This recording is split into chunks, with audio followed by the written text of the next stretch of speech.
आइए जानते हैं आज की कुछ अंतर्राष्ट्रीय खबरों को। पहले एक नजर आज की हेडलाइंस पर। आज जेवर एयरपोर्ट की आधारशिला रखेंगे पीएम मोदी। चुनाव से पहले यूपी को मिलेगी बड़ी सौगात।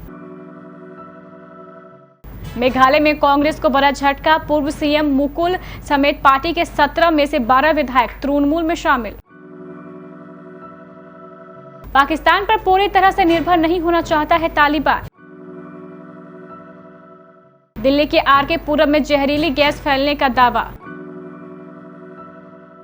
कर्नाटक में अधिकारी के घर मारा छापा तो हैरान रह गए अधिकारी। फ्रांस से ब्रिटेन जा रही प्रवासियों की नाव पलटी, 27 की मौत। पीएम नरेंद्र मोदी से मिली ममता बनर्जी। एशिया के सबसे अमीर शख्स बने गौतम अडानी। कपिल शर्मा शो में गार्ड ने नहीं दी स्मृति ईरानी को एंट्री की इजाजत। नाराज होकर केंद्रीय मंत्री ने कैंसिल कर दी शूटिंग।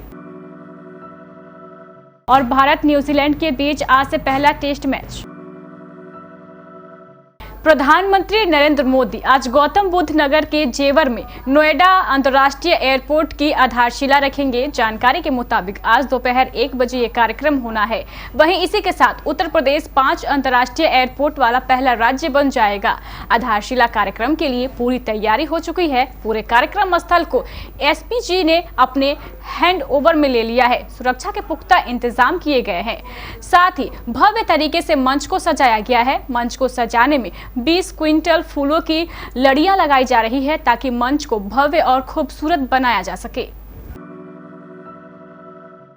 पूर्वोत्तर के राज्य मेघालय में कांग्रेस को तृणमूल कांग्रेस ने बड़ा झटका दिया है। यहां पूर्व मुख्यमंत्री मुकुल संगमा समेत पार्टी के 12 विधायकों ने गुरुवार को टीएमसी का दामन थाम लिया है। राज्य में कांग्रेस के 17 विधायक चुने गए थे। मेघालय में बिना चुनाव लड़े ही टीएमसी अब मुख्य विपक्षी पार्टी बन गई है। चूंकि पार्टी के 2/3 से ज्यादा विधायकों ने पाला बदला है, ऐसे में उन पर दल बदल कानून लागू नहीं होगा। भारत को लेकर तालिबान का रवैया अभी भी पूरी तरह से साफ नहीं हो सका है। तालिबान के कार्यवाहक विदेश मंत्री आमिर खान मुताकी के 10 नवंबर को पाकिस्तान के दौरे पर जाने से कुछ दिन पहले उनका एक सहयोगी यह पता लगाने के लिए एक मध्यस्तर के पास पहुंचा कि इस्लामाबाद में भारत से संबंधित कोई मुद्दा उठाना चाहिए या नहीं। मुस्ताकी के कार्यालय के सहयोगियों ने मध्यस्थ से यह भी पता लगाना चाहा कि क्या तालिबान की विदेश नीति प्रमुख की पाकिस्तान नेतृत्व के साथ पहली बैठक में कोई संवेदनशीलता थी या नहीं। इस मामले से परिचित लोगों ने नाम न छिपाने की शर्त पर यह जानकारी दी है। राष्ट्रीय राजधानी दिल्ली के आरके पुरम इलाके में बुधवार को कथित तौर पर जहरीली गैस फैलने से दहशत मच गई। मीडिया रिपोर्ट्स के मुताबिक लोगों ने आंखों में जलन और सांस लेने में दिक्कत की शिकायत की। दर्जनों लोगों के बेहोश होने का दावा भी किया जा रहा है।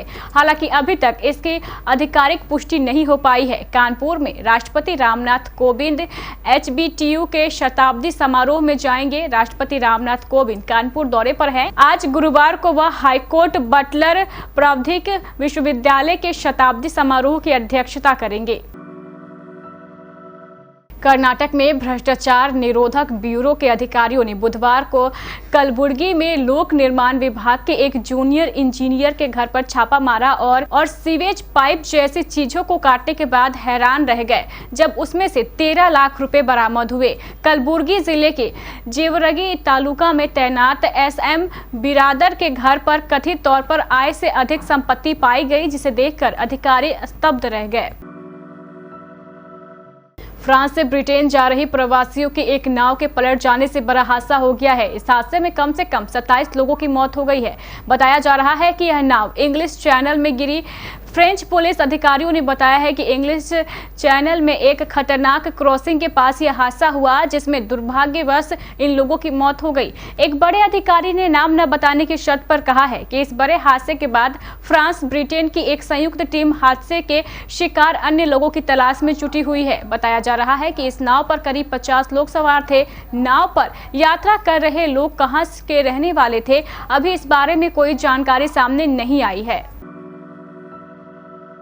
पश्चिम बंगाल की मुख्यमंत्री और टीएमसी की मुखिया ममता बनर्जी ने बुधवार को दिल्ली में प्रधानमंत्री नरेंद्र मोदी से मुलाकात की। पीएम मोदी से मुलाकात के बाद ममता बनर्जी ने कहा कि उनकी यह मुलाकात राज्य से जुड़े कई मुद्दों को लेकर हुई है। पीएम से मुलाकात के दौरान ममता बनर्जी ने बीएसएफ के अधिकार क्षेत्र को बढ़ाने के मुद्दे पर भी बात की। पीएम मोदी से मुलाकात के बाद दिल्ली में बैठक के बारे में जानकारी देते हुए ममता बनर्जी ने कहा कि बीएसएफ के बारे में चर्चा की। बीएसएफ हमारा दुश्मन नहीं है। मैं सभी एजेंसियों की इज्जत करती हूं, लेकिन कानून व्यवस्था जो राज्य का विषय है, इससे उसमें टकराव होता है। मैं कहीं के संघीय ढांचे को बेवजह छेड़ना नहीं चाहती। इसके बारे में आप चर्चा करो और बीएसएफ के कानून को वापस लो। अडानी समूह के मालिक गौतम अडानी अब एशिया के सबसे अमीर व्यक्ति बन चुके हैं। उन्होंने रिलायंस इंडस्ट्रीज के मुकेश अंबानी को भी पीछे छोड़ दिया है। ब्लूमबर्ग बिलियनर्स इंडेक्स दुनिया के सबसे अमीर लोगों की डेली रैंकिंग करता है। इस रैंकिंग में गौतम अडानी ने पहली बार मुकेश अंबानी को पछाड़ा है। हालांकि बीबीआई की वेबसाइट पर मुकेश अंबानी अभी भी गौतम अडानी से आगे दिख रहे हैं। केंद्रीय मंत्री स्मृति ईरानी लेखक के रूप में डेब्यू करने जा रही है। अभी स्मृति अपनी किताब लाल सलाम का प्रमोशन कर रही है। इसी क्रम में वह किताब का प्रमोशन करने द कपिल शर्मा शो में पहुंची थी, लेकिन यहां कुछ ऐसा हुआ कि वह बिना शूट किए वापस लौट गई। यहां स्मृति ईरानी के ड्राइवर और सिक्योरिटी गार्ड के बीच हुई गलतफहमी इतनी ज्यादा बढ़ गई कि केंद्रीय मंत्री को बिना शूटिंग किए ही वापस लौटना पड़ा था।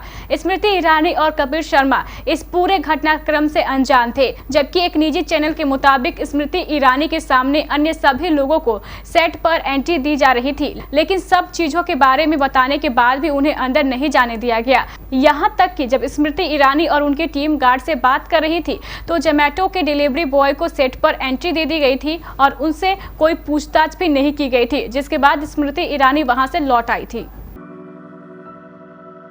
भारतीय क्रिकेट टीम को इसी साल की शुरुआत में न्यूजीलैंड के हाथों पहले विश्व टेस्ट चैंपियनशिप के फाइनल में हार का सामना करना पड़ा था। इंग्लैंड में खेला गया खिताबी मुकाबला पूरी तरह से न्यूजीलैंड के नाम रहा था। हालांकि अब चीजें और परिस्थितियां दोनों अलग है और भारतीय टीम के लिए मददगार भी है। नए कोच राहुल द्रविड़ की अगुवाई में टीम पहली बार टेस्ट सीरीज खेलने उतरेगी, वह भी घरेलू मैदान पर। ऐसे में टीम या मैच जीतकर दूसरे विश्व टेस्ट चैंपियनशिप की जोरदार शुरुआत करना चाहेगी। दोनों टीमें आज से पहले टेस्ट में एक दूसरे से भिड़ेंगी।